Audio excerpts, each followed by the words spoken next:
7 स्थान शिवलिंग के बताए हैं जहां पर अगर कोई चंदन की उंगलियां लगा देता है।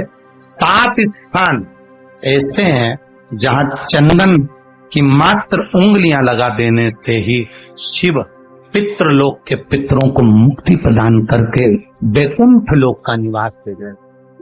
और वो 7 स्थान जो चंदन के बताए गए हैं, पहला भगवान देवाधिदेव महादेव के शिवलिंग पर चंदन का लेपन। समझ लेना जरा बहुत अच्छे से। आपको लगता है स्वप्न में कोई मुर्दे दिख रहे हैं या कोई जल रहा है या कोई मर रहा है या कोई चला गया है, ऐसा भय लगता है। बच्चों को मानी भेजूंगी ऐसा हो जाएगा, पति को मानी भेजूंगी ऐसा हो जाएगा, कोई हमारे कोई गलत तो नहीं कर रहा है। आपको लगता है 7 स्थान चंदन के बताएं महाराज। पहला शिवलिंग,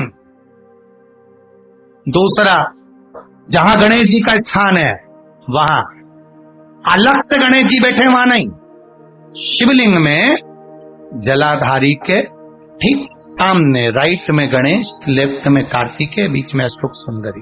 तो पहला चंदन बाबा के शिवलिंग पर, दूसरा गणेश जी पर चंदन की उंगली, तीसरा षडानंद कार्तिकेय पर चंदन की उंगली, चौथा अशोक सुंदरी पर चंदन की उंगली, पांचवा जलाधारी पर चंदन की उंगली, छठा जो शिवलिंग का जल बह रहा है इसके ठीक विपरीत की ओर चंदन की उंगली, और 7वां चंदन नंदी के मस्तक के ऊपर जो 2 सींग लगे रहते हैं उस पर चंदन की उंगली।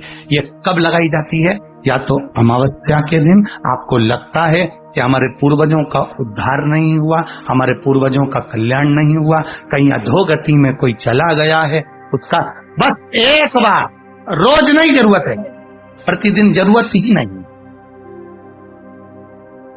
महीने में एक बार अगर अमावस्या के दिन भी आपने चंदन के थोड़ा सा चंदन अगर मेरे देवाधिदेव महादेव को 7 स्थान पर समर्पित किया है।